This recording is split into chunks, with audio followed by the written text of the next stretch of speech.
coming up this week on the Course of Life podcast, recapping the week at Tiger's tournament where I delivered one last winner for the golf bettors out there at the Bahamas and the Hero World Challenge. Plus, a really unique format and event which we have to highlight from the DP World Tour. We're tuned into a Christmas story, Christmas in Wednesday. This week's guest, we have our friend of the show from the LPGA Tour. It's Hope Barnett to recap 2022 and her travels around the world with the tour. And it's some farmers market talk and an old favorite when we always end with food. All of it brought to you by our friends of the show at Desert Fox Golf. It's phone caddy season. It's swing aid tumbler season. It's apparel and merch season. And you can get all that at desertfoxgolf.com for your holiday shopping. They still can get everything out to you in good time before the holidays. You still have a couple weeks to act. So now is the moment. desertfoxgolf.com. I know as you're listening to this, you have a couple more things that you want to get right now for Christmas. If there's anyone who's a golfer in your life, or just anyone who wants to stay hydrated, take them to a Desert Fox Golf gift, whether it's a swing aid tumbler, the phone caddy, or more. desertfoxgolf.com. Our promo code Course of Life, promo code Course of Life to save 10% off at desertfoxgolf.com.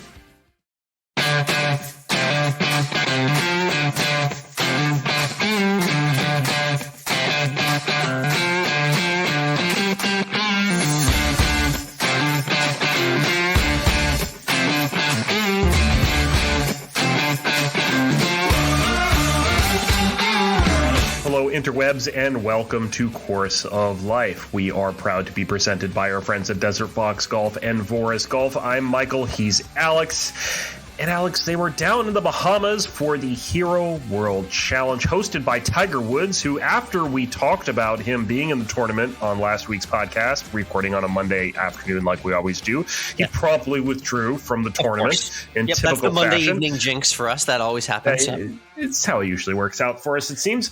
But he's got someone in company with him now at the Hero World Challenge. That is Viktor Hovland, who 12-1 odds, put the ball in the water on 18, up and down to win back-to-back. Now is the only person other than Tiger Woods to do that at the Hero World Challenge. So Resort King Viktor Hovland, can he turn this resort victory melee that he seems to always do and make it into real wins at big events on the PGA Tour?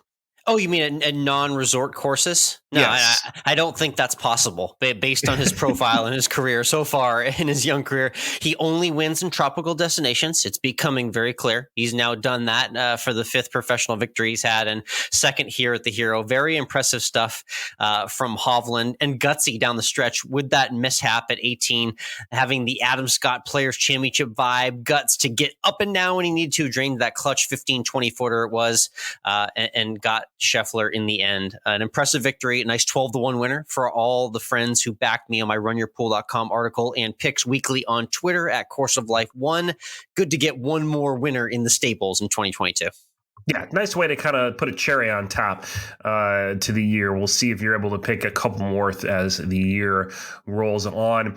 While Hovland's win was obviously nice to see, and it was great fun the whole weekend in the Bahamas, we have to talk about Tiger Woods. Yeah, let's get the Tiger stuff. While he did withdraw, he had a juicy press conference where he had a lot of tidbits of things that he said about both himself and Live Golf and the PGA Tour and all of this.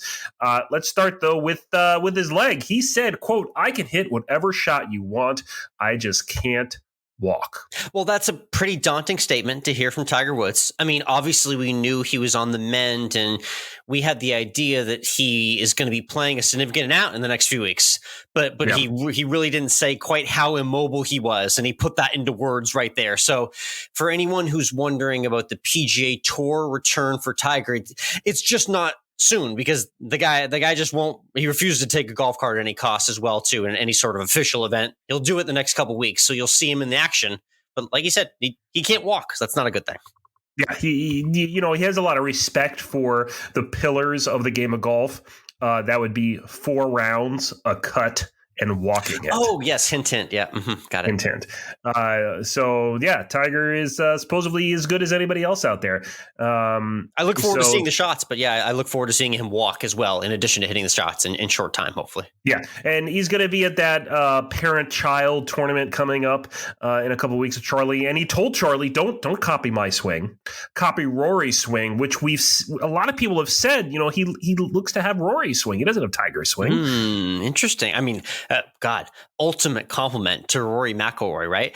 Can you find yourself a higher compliment in the game of golf than when Tiger Woods is telling his own flesh and blood to not copy his swing and copy yours? I mean, that means you have the prettiest swing in the world. I think you've unofficially been given that award when that sentence comes out.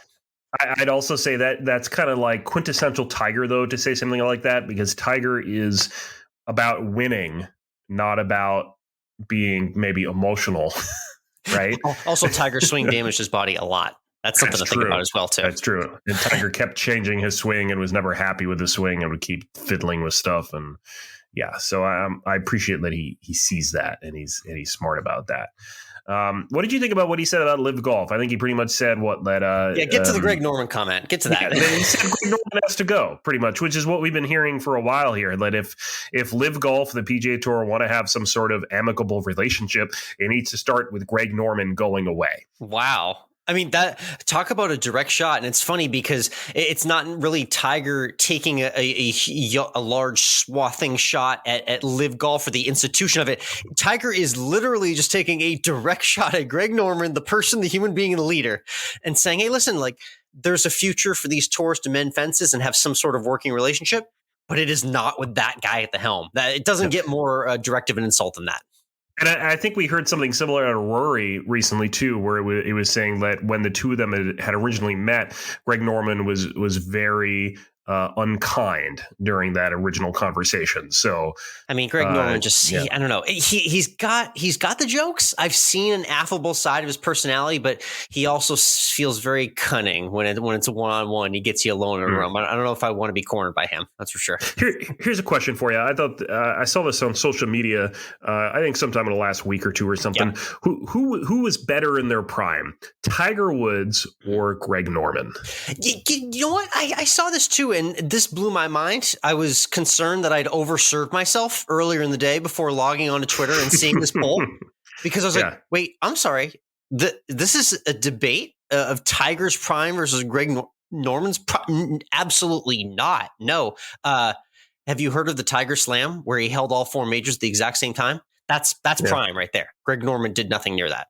All. I mean, Greg Norman, I don't think ever came close. I think in terms of winning he had two or maybe three. He did have two at the same time, I think. I'll give him that. But I mean, Norman was a consistent golfer. Norman is maybe closer to Rory than to Tiger in the sense that he was consistently in the hunt in majors and was number one, unlike Rory, number one for a long time. But not able to win the number of tournaments that Tiger is able to do during his prime. Rory's been at the top forever, but hasn't had the peak of peaks that Tiger has. And Tiger's prime was what, like 15 years? It was a long time. He's had 3 or 4 primes as well, too, if you want to get technical. You could put Tiger's 01 or his 08 or his 2013. I mean, you could pick a few and they'd look just as great as many Hall of Famers' career years. I still feel like if I put Greg Norman in his prime against Tiger Woods in his prime and they went head to head, I would put all my money on Tiger, though. Absolutely. That was a strange poll to see. That did throw me off. I saw that as well. Yeah. Let's talk about the DP World Tour. They were at the Australian Open. They played big time night golf here. This was the good old 10 p.m. to 3 a.m. broadcast on the Golf Channel for the insomniacs out there. And they did everything at once, right? They did the men, the women, everybody all at once. This was a triple tournament. Okay, they had the men's event and the women's event going on at the same time, and they also, you'll appreciate this, they had an all abilities event for golfers of all abilities, handicaps, disabilities of all kinds. Shout out to our past guest Jesse Florkowski, who regularly competes in a lot of those events as well too. So truly bringing every walk of the game of golf, not just men's and women's professional, but all abilities professional golfers. I always speak to the way the DP World Tour grows the game, but when you're truly blending this many cultures around the game of golf, it's special to see them doing it, and I hope other tours take suit and follow in the years to come. Yeah, so this wasn't a true mixed event, though. The men were still playing against the men, the women against the women, and then the free-for-all against the free-for-all, right? Yeah, exactly. So, but again, what I'd love to see is a mixed event. We keep saying this. Well, the DP World Tour has a mixed event. They do. We need more the Scandinavian mix there with the one that Annika and Henrik Stenson put on. That should be coming up in the springtime as well. So yes. Let's look ahead to this weekend. It's the QBE shootout. They're back at Tiburon, where back the in Naples, LPGA Mike. We know it well. was. Yep. And this is team golf. And for the first time, we have mixed teams. World number one, Nelly Korda, is in the field along with Lexi Thompson, ranked number 7 in the world. So this is great. I like it. Great. It's cool to see. The LPGA players and myself were just at this course a few weeks ago. Check out COL Podcast and Course of Life Alex on Instagram for what I shot on the grounds at the LPGA CME Tour Championship. So both them should be very familiar with it. Korda and Lexi have had great finishes here as well too. So who says they can't compete, especially in a two-person team format? This is an interesting combination here of players that I'm seeing. I forecasted this and wrote my Run Your Pool preview, but one team that really sticks out to me, I have a boring pick and an exciting pick. Okay, my boring pick is Harris English and Matt Kuchar. Just two boring guys, but they won this tournament by 1 million shots 2 years ago. My exciting pick, Mike. How about Steve Stricker being paired with Cameron Young? Little young, old combo there. It's not a very long course. Couple of really good putters.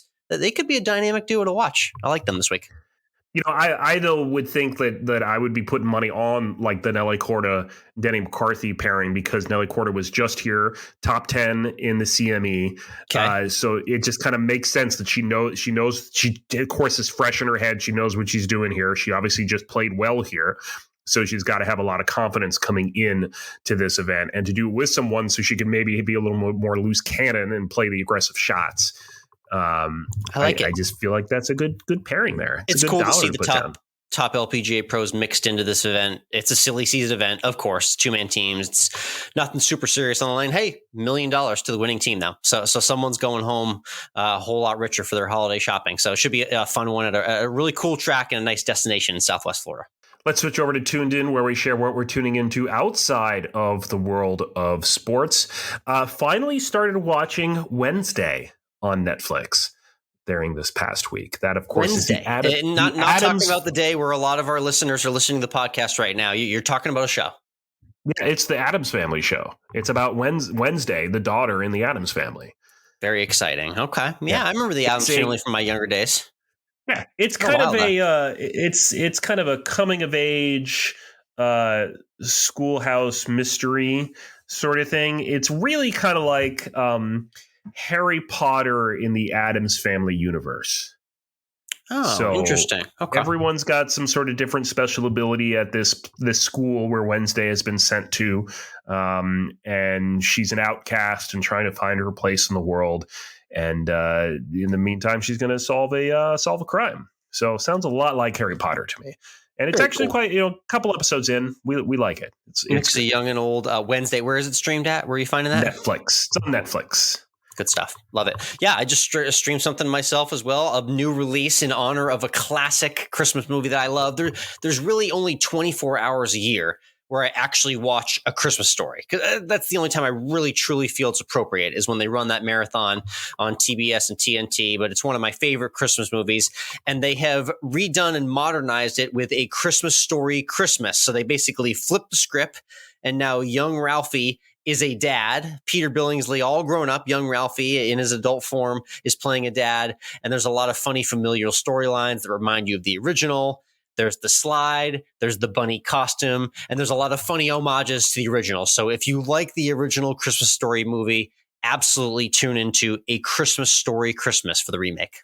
In terms of all the recent remakes / sequels slash reboots that have been coming out, how does this one rank to you? How good is it compared to some of those other ones out there? I don't think the acting was maybe top notch, no offense. But what I will say is they hit all the feels appropriately without being, too bland and boring of a copy. There were wrinkles in the storyline that weren't in the original, but at the same time, they paid, like I said, homage to a lot of the funnier moments from the original that kind of tug at your heartstrings.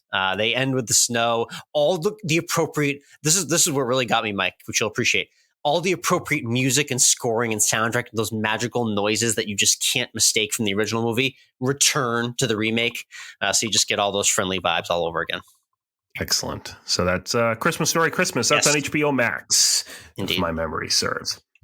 Let's go ahead and get into this week's guest. We're bringing back a friend of the show, Hope Barnett. We've been following her travels as we were even before she was on the podcast. What was that, just earlier this year, I think it was? Yeah, it was late 2021, yeah. Yeah. She goes around the world creating content for the LPGA Tour. 2022, of course, was a banner year for the tour. It was just fantastic, and she had some great stuff that she shared. Big time. Yeah. I mean, from Asia to Europe, all the way around the continent, Hope was everywhere with the tour. And there were some very funny stories, which we picked out from her year, which were a great way to highlight everything that's been great in women's golf this year. And we'll get to that conversation with Hope in just a moment. But first, let's talk about our friends at Voris Golf. They make apparel and stuff that you can get at their website, vorisgolf.com. Oh, yeah. What they're really known for, and that I finally had the opportunity to try out this weekend, Alex, is their golf gloves. They're all fully leather golf glove. I had the all black one on with the bright green highlights. She was really sharp looking. And of course, it's got that through touch technology, so you can use the glove while it's on your hand and use your smartphone. It still lets you touch the screen and interact with the screen, so you don't need to take it off, which was handy when I just, the glove was on and I just put the phone in my left hand and was using it a little bit and didn't need to worry about trying to take that glove off or shift it over to the other hand, because the right hand's on the wheel of the cart. Yeah, we're just all about making your life a little bit easier out there. So anything counts, right? Exactly. So those Voris Golf gloves, they come in white and black. They got a bunch of polos. They got hats as well. It's vorisgolf.com. And if you use our promo code, that's COL18, you get 18% off anything on their website. So you can grab your best friend who needs a new golf glove, because everyone needs new gloves to start the season. Yep, they ship fast. Go ahead and get them now for the holidays. It's a great stocking stuffer. That's vorisgolf.com, VORAUS golf.com. Code is COL18 to save you 18%.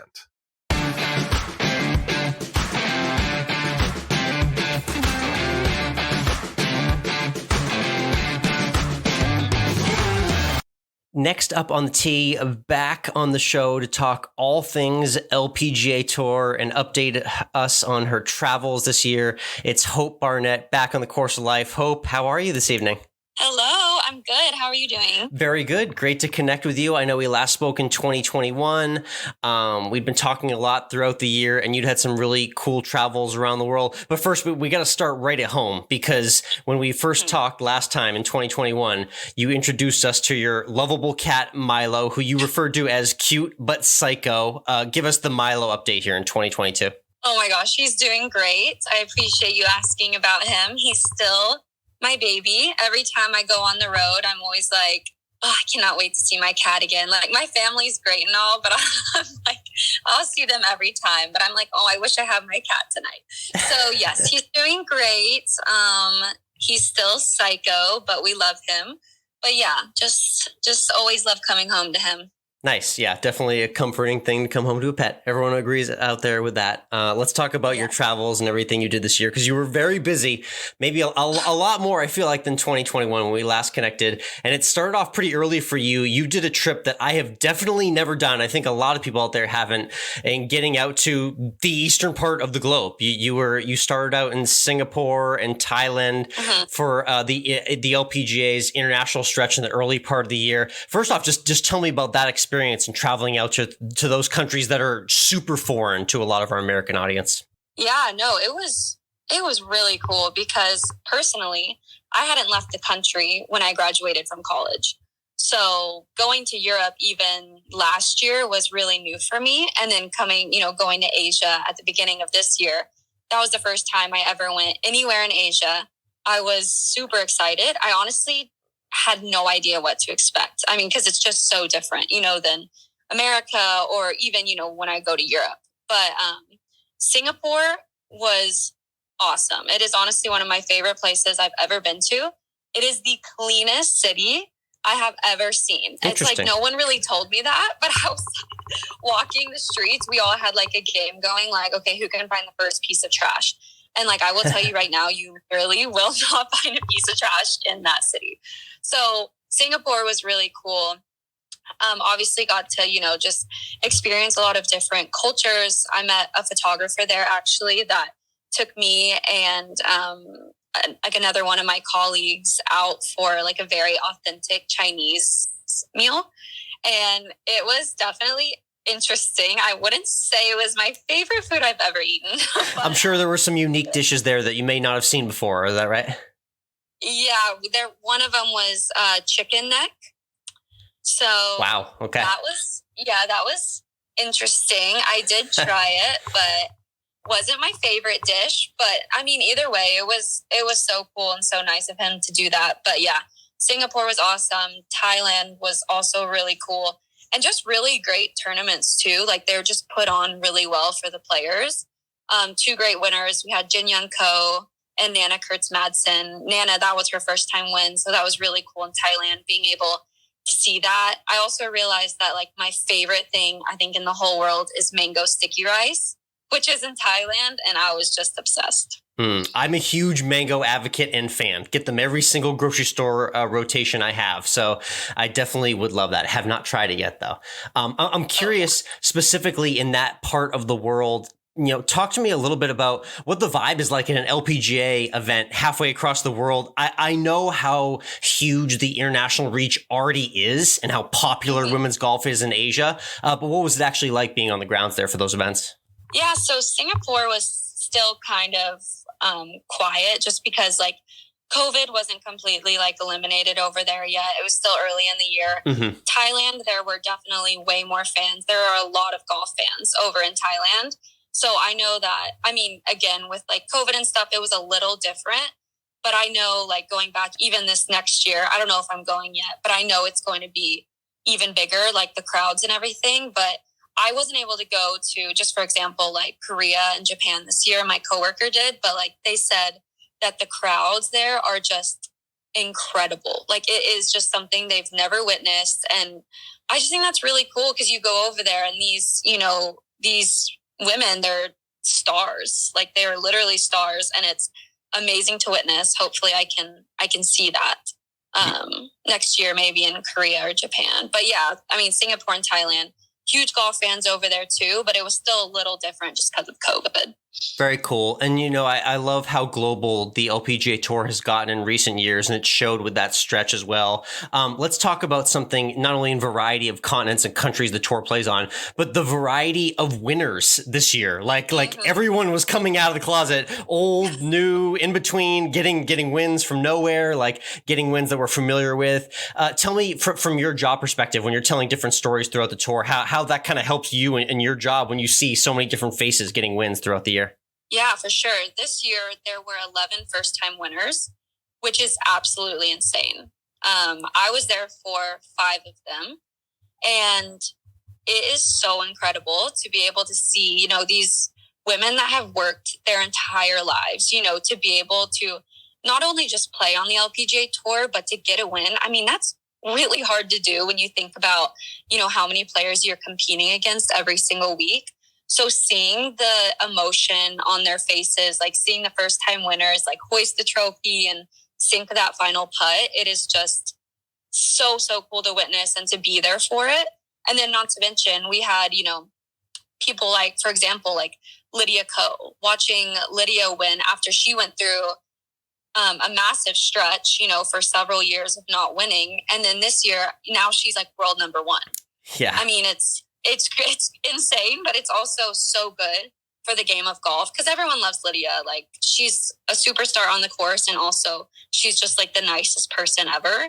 And then, obviously Nelly Korda, she hadn't won this year, but she had a blood clot earlier this year. And so being able to see her kind of, pull it together and be able to win at Pelican, the second to last event of the year, that was very inspirational. I was like, wow, if anything, I can draw inspiration from this. So yeah, it was a great year and so many good winners and so many good stories. Definitely. Yeah. Let's touch on Lydia Ko for a second, because that's such an interesting storyline. Her now returning back to number one, and she spent over 100 weeks at number one at this point in her career. It's fascinating for people who don't know, because she rose quickly as a teenager and was regularly contending in and winning tournaments at 15, 16, 17, 18 years old, and then had kind of a swale and swoon in her career and has now returned to greatness in her mid-20s.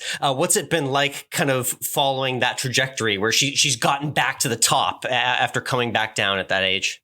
I think it's a very interesting thing to witness, because, usually when you see someone peak, you never know if they're gonna peak again, or if they're gonna be consistent. Like right. Everyone's career are just so different. And like I said, like Lydia's just like such a nice person. So everyone always like cheers her on. So being able to see her win again after not winning for a while, it was just such a heartfelt moment, I think, for everyone, because everyone wanted to see that.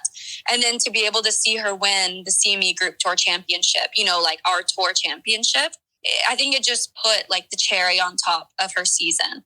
And then to get Rolex Player of the Year, she won the Bear Trophy Award. Now she's on top of the Rolex rankings. Like it's crazy. Like she's playing the best golf of her life. And you would have never thought that watching her play, as a teenager, that she could get any better, but she is. And I think it's really cool to witness. Yeah. And she's got a smile and a very winning personality throughout it too. It's funny. I heard a quote from her mom, ribbing her, saying, you played a lot better when you were a teenager instead of when you were in your 20s. But I appreciated that back and forth from them. Yeah. But one thing I want to backtrack to, which was a really cool trip that you had earlier in the year, which tied into LPG action as well too. We got to vibe out and talk about your Europe trip. You absolutely crushed France and Italy. Let's start with Evian, because for people who haven't seen that fifth major event in Evian and the course and the venue, just describe that part of the world and just how truly beautiful it is and the time you got to spend there. Oh my gosh, it is amazing. I have gone to that tournament now 2 years in a row. And obviously I don't like to pick favorites because I work for the LPGA, but I love that tournament. I love a lot of the tournaments, but I just love the whole vibe there. Evian is obviously in the town of Evian in France. I think it's Evian-les-Bains. Yep. I don't know. I'm not French, so no, it's pretty good. May not be. Yep. Thanks. But yeah, it's there, and it's kind of like it's like a mountain town, and we fly into Geneva, and then we take a shuttle over to Evian. So it's kind of crazy flying into like Switzerland and then just taking a quick shuttle over to another country. That's not like something we can really do over here. Yeah. So it's absolutely stunning. There's a lake, like a massive lake right there across from the hotel. And I would go running like every morning. And I just was like, I cannot believe this is my job, that I get to do this. The course is beautiful. And I mean, I don't know, anyone listening, if you've been to France, you just understand that like everything is just bougie. Like, I don't even know how to explain it, but it is right up my alley, let me tell you. So, I mean, there's like parties all week. Like there's like Rolex parties. There's, just parties that the tournaments put on. It's just such a cool week. But obviously the French, they work, but they also like to have fun. So there's just like a really good balance of that. And then obviously getting to see Brooke Henderson win her second major just was, I mean, it just kind of capped it all off because our fans love Brooke. And again, just another downright nice person. So it was just the perfect ending to a week. And every time I go there, I don't even want to leave because it's just the cutest little town. It's just so quaint, I guess. I don't know how to explain it. But yeah. Awesome week. And hopefully I get to go back again this year. It does look like quite the experience indeed. Now, I got to clarify, is that the event where the 18th green parachute incident happened, or was that a different tournament?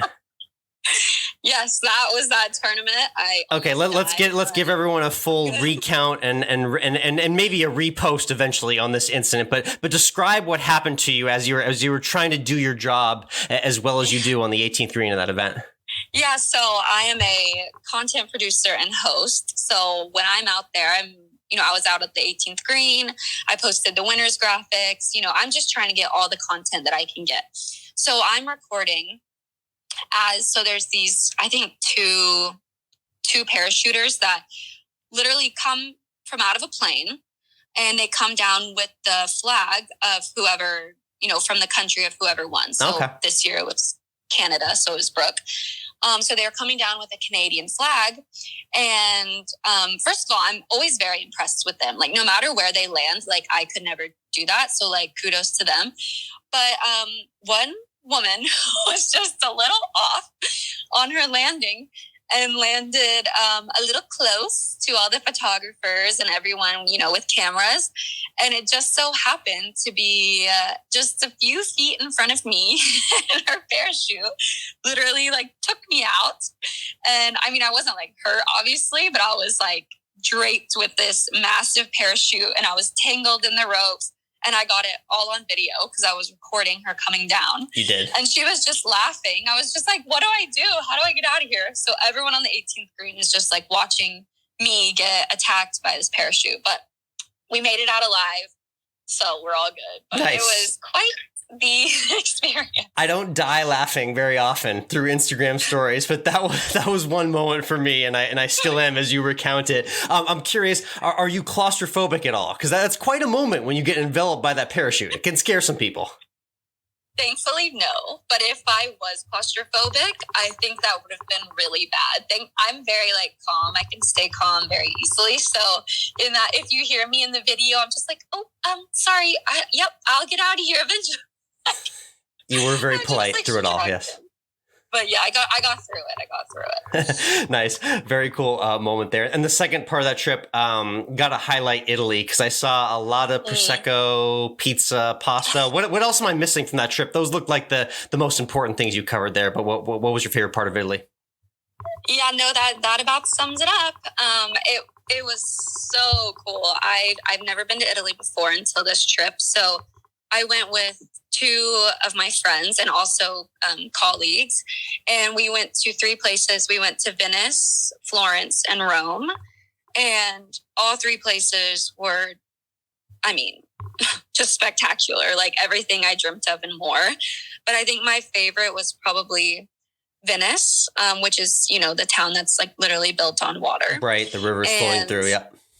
Yeah, and it is, you just never seen anything like it. I've seen pictures and I was like, wow, I would love to experience that one day. But no, it was seriously so cool. And shout out to my coworker. She planned pretty much everything.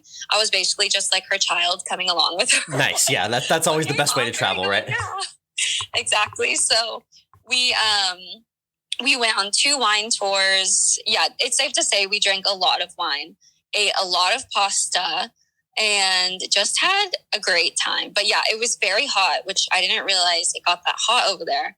And there's no air conditioning. So I was definitely not used to that. But if that's the worst part of the trip, then I can't complain, because it wasn't even bad. It was just okay, I need to learn how to adjust and not be a spoiled American. Right. I did just learn that through watching a lot of travel YouTube vloggers. And I realized, there isn't just air conditioning all over the world. That's the thing I learned just in the last year or two of my life. Yeah, it's good to know for anyone listening that's planning on going to Europe. Just be sure to keep that in mind. Nice. It's Hope Barnett with the LPGA joining us. Hope Barnett on Instagram if you want to follow along and check out all the travels we just talked about. Let's get to some quick shot questions here because there's a lot more to cover with your year in 2022 in the LPGA. And it finished with you actually in a really cool spot on the green carpet for the LPGA Awards. I'm curious what that experience was like for you. What was harder, getting ready for the award show or actually doing the interviews on the green carpet?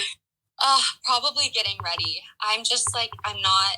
Last year I did it last year as well, which was a great experience. So I was okay, they asked me to do it again this year, and I was absolutely. I got my hair and makeup done last year, but this year I did it on my own. And that was quite the experience, just because you're not used to like doing your hair and makeup for stuff like this. So it ended up being fine. And once I got done with that, I was like, okay, we're moving on. Like now I have to worry about these interviews and everything. But it's so funny because, you know, like I prepped so much for any player that could be, you know, like brought up to me on the green carpet to do these interviews. But it's like, I really didn't even need to, because I travel with them, you know, like for several weeks out of the year. Like, right. I know what's going on. And so when they came up, it was just like, oh yeah, like, let's just chat, you know, like, let's just talk about what your year's been like. So, I mean, everyone on tour is just so kind and just like so open. And like, you know, just even that event, it's really cool to be able to see everyone dress up and kind of, you know, do something a little different. Definitely. Yeah, that was a neat site and really some really cool content you posted from the green carpet as well. Throughout your travels this year on the 2022 LPGA circuit, I'm curious, what was the best or coolest or loudest crowd you saw this year on tour? Ooh, that's a good question. I know there were some loud crowds at some places I didn't go to, like CP Women's Open in Canada. You know, obviously, like I said, Korea and Japan. I didn't get to go to those 3 tournaments. But I think KPMG was pretty big. KPMG is always a pretty big event. And just the crowds there are usually pretty great. So that was awesome. If I had to say off the top of my head, it was probably KPMG, which is in Bethesda, Maryland. Cool. What's my strategy for next year? Let's talk through this, because I got to get myself out to more events. I had a great time at Tiburon for the practice round of the CME. Yeah. I looked at the calendar. I think probably maybe Dallas is a given for you and I being in Texas, but I see tournaments in LA. I see the match play in Vegas. I see a US Open at Pebble Beach. What do you think are my best suggestions for a fun travel trip to check out the LPGA? Oh my gosh. Yeah, you should definitely try and get to Pebble. I think that would be spectacular. Obviously, come to Dallas. It'll be kind of the same, you know, like you would have so much access there. It would be really cool to be able to, you know, just like talk to players and just kind of have like open conversations with them. And then the match play is pretty cool. I always look forward to that event every year. I swear I leave Vegas. Anytime I go to Vegas, I leave sick. I don't know what it is. You did diatribe that last time we talked. Yeah. So did I? Okay. Yeah. It's same thing. Same thing this year, in case you're wondering. But I think, another one too, the Chevron Championship is obviously getting moved to Texas, to the Woodlands, which is nice, just outside of Houston. It's the club at Carlton Woods. So I'm pretty excited for that. Obviously, being a Texan, I think it's going to be incredible. And I think Chevron is just going to blow it out of the water. So I think if you can try and get there, I love that tournament. It's obviously one of our majors. So I'd say look at that one for sure, especially being in Texas. Nice. Yeah, some definitely good Texas options for LPGA fans in 2023. All right, let's quickly bring you down real quick, because I do know that you are an Aggie through and through. It wasn't a fantastic season for Aggie football. They did finish with a nice win. I'll give you that. But what's your thoughts and vibe here on the outset of a not great season for Jimbo Fisher and the program? You know, it has been a tough year. I think that last win that we had against LSU, I think it kind of saved a lot of fans, because we were all struggling. I am an Aggie through and through.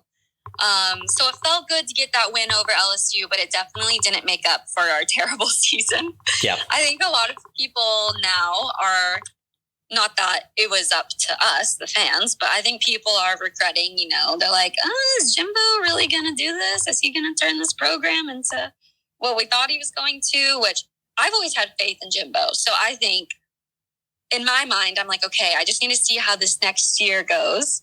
And then I can really determine how I feel. But yeah, I mean, it's been rough, but I have to acknowledge that being an A&M fan, that's going to happen to me. And I'm a Cowboys fan, so Cowboys are doing good though. So they are. You got some more hope with the Cowboys this season, for sure. Yes, definitely. But hopefully Aggies can pull through next year and Jimbo can prove that we gave him a big paycheck for something. Yeah, right. Seriously. Time to earn it. All right, let's wrap with our 19th hole question. We asked this to you the last time, so it's a slight test of your memory or just to see if your answer changes. But what's your go-to favorite meal? Like when you get in at the end of a long day and you get into the clubhouse, what's your favorite meal and drink choice? Okay.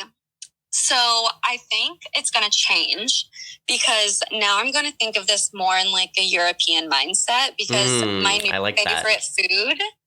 favorite food is fish and chips or like meal, I guess. Yep. And so I think probably some fish and chips. And then I think I probably said a beer last time and that has not changed because fish and chips and beer go great together. So I think that would be my meal. Yeah, last time you said burger and beer because you're a Texan girl through and through, obviously. Of course. But so the fish and chips, where's the best one that you've had so far? There's a lot of cool bar, pub varieties of fish and chips. Where's been your favorite?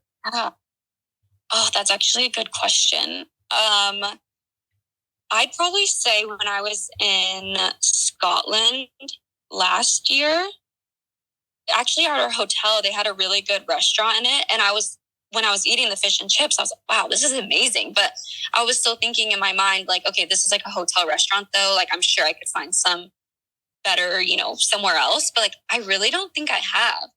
I also found some good fish and chips so we went to TPC Harding Park to preview the Hanwha Life Plus International Crown. Okay. And I got fish and chips there and it definitely competes with European fish and chips. So gotta say that was pretty good too. There it is. Harding Park fish and chips. Love that. Very cool. Yeah. Thank you for the suggestions. Again, it's Hope Barnett with the LPGA Tour. Looking forward to following all your content and travels, and we'll catch up on the road with the LPGA in 2023. Awesome. Sounds good. I hope to see you out there.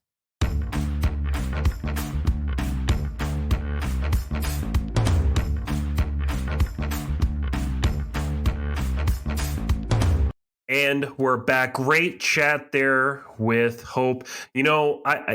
It's risky being a content creator for the LPGA Tour, it sounds like, because she had a parachute fall on her head. Yes. That's dangerous. Definitely Hope's best story of 2022, getting engulfed and swallowed by a parachuter landing on the 18th green. That would only happen to her, but really cool to hear her travels documented. We took a glance before we hopped on here, the 2023 LPGA schedule. Locked and loaded. They got some massive purses and some really cool destinations they're going to next year as well.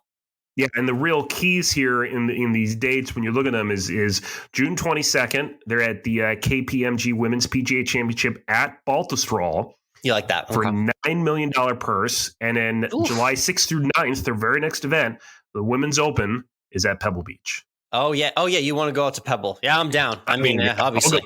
Yeah. Okay. All right, cool. Yeah, we'll add that to the list, but definitely going to be making out to some more LPGA events. And thanks to Hope for profiling everything that's been awesome on that tour this year. Let's go ahead and talk about football. I'm done helping you out, Alex. It's officially a losing season. You went 2-3 in your picks on your Run Your Pool article, and overall on the season, 35-40. Yeah, not great. Hovering at 47% right there. So not great. I am basically I'm gonna call it 2 seasons, wipe that slate clean. 0-0 in bowl season and get that going next week. So I'm going to have to turn the corner and get us over the 50% hump. But regardless, not the most fantastic finish, but I got my eyes on bowl season as every college fan should. Before we talk about the bowl season, it was the conference championship weekend, and you were able to go to the UT San Antonio game. Yes. It was at the Alamo Bowl, the Alamo correct? Dome. Love that place, man. I run that building at this point. I've been to 2 games there now, and they won the Conference USA Championship. So shout out to the Roadrunners going 11-2, finishing the regular season rankings in the top 25. Check out COL Podcast, and again, at Course of Life Alex on Instagram. I put together a really cool reel. Got some awesome action shots of the teams going in and out of the game, and looking forward to seeing UTSA in bowl season as well too. They're not quite playing in the college football playoff. Maybe one day when we get expanded to the 12-team playoff, but for now we're still doing just 4 teams. Yeah, we'll talk about the bowl games as they come up. We're not going to do some sort of massive bowl game action here, but let's talk about the playoffs that we'll have as soon as that calendar flips. Georgia undefeated.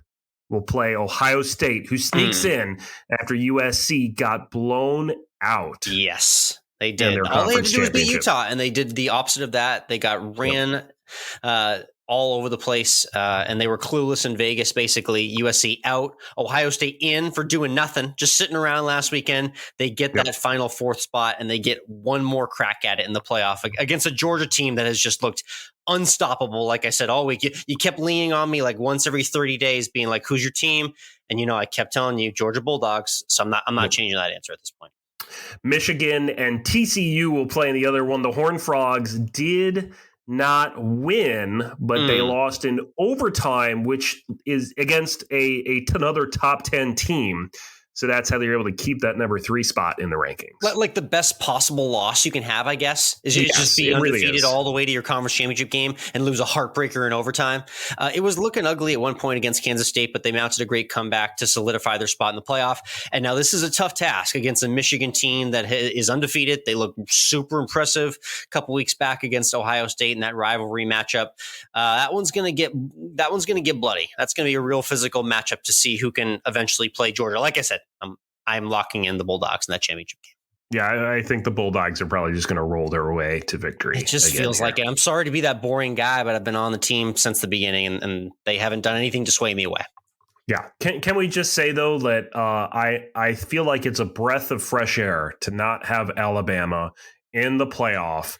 First time since 2019. They've been in the playoff, this playoff format for a long time. Yeah, I don't think you're alone in that sentiment either. I think we're all okay with 1 year off on Nick Saban. You knew it was bad, Mike, when the night before the rankings were announced on Saturday, Nick Saban was going live on the Fox halftime show trying to petition for why Alabama would be in the playoff. That's when you knew time or tough in Tuscaloosa. So yeah, a year off for Roll Tide. So bowl season kicks off. Army-Navy is going to be kind of leading the whole thing off here. Yep. Your Run Your Pool articles are up there, so you can see it there. We'll talk more about all those other bowl games, including Georgia Southern is in the bowl game. They're playing Buffalo.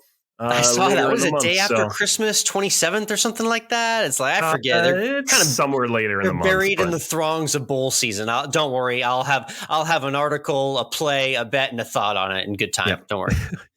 Let's go ahead and talk about the NFL. Your Run Your Pool picks over on the professional side of the ball. Not any better. 2-3. Do we have any chance of a winning season in your picks there? We do, because we're exactly 500 for the NFL picks right now, heading into week 14. So 5 weeks to go in the regular season. Literally 50% on the dot. 33 winners, 33 losers, and one tie, one draw. Hey, Mike, you know something about a tie. Talk me through your emotional state with last weekend's result for your New York Football Giants there. That's a new one. I believe last week I said that this was a must-win game. Or at least if I didn't say it on the podcast, I said it on Twitter. This game against Washington was a must-win. A tie is a loss. The Giants lost to the Commanders, but it's going to be put down as a tie. So, got it. Okay. All right. So just for the record, if you tie a must-win game, that is a loss. I'm writing that down for the future. Coming off 2 straight losses, the Giants can't even muster a field goal as the clock expires to win a game. It was an ugly overtime indeed. And by the way, you get the Eagles next week too. So good luck with that. So that's going to be another loss right there. So another team trending down, my New England Patriots. We're in some rarefied air of bad football with the Patriots, Mike. Thursday night losing again to the Bills. The Bills just completely own us. We're 6-6, barely alive. We're on the very edge of that in the hunt graphic that they always show during the games. We're the very last team that they show. And I know you'll appreciate this. The Patriots were supposed to play, this is week 14 coming up. Week 15, they're supposed to play a Sunday night football game against the Raiders. That has been flexed out and moved out of primetime because the Patriots are such losers that no one wants to see them again in primetime in favor of the Giants and the Commanders. Big win for you right there. Yeah. So it's a Washington-New York rematch, and the bottom line here is that the Giants are more important than the Patriots, and that's what I gathered from this headline, and I hope you do too. I mean, yes, it's sad. It's a sad state of affairs in Foxborough, but we'll see if we can get a win this week. Let's hashtag always end with food. Yes, let's do it. Our food segment to end every Course of Life podcast episode. I'm on a little bit of a farmer's market kick, Mike. There's been a farmer's market about 15 minutes from my front door that I hadn't been to in a while, and we've been enjoying it in recent weeks. I've been getting a different breakfast taco every week. I like getting my fruity juice. There's all sorts of farmers and vendors, meat makers and bakers on hand. What are your favorites when you like to go to a farmer's market? I just like to see what produce is out there and available.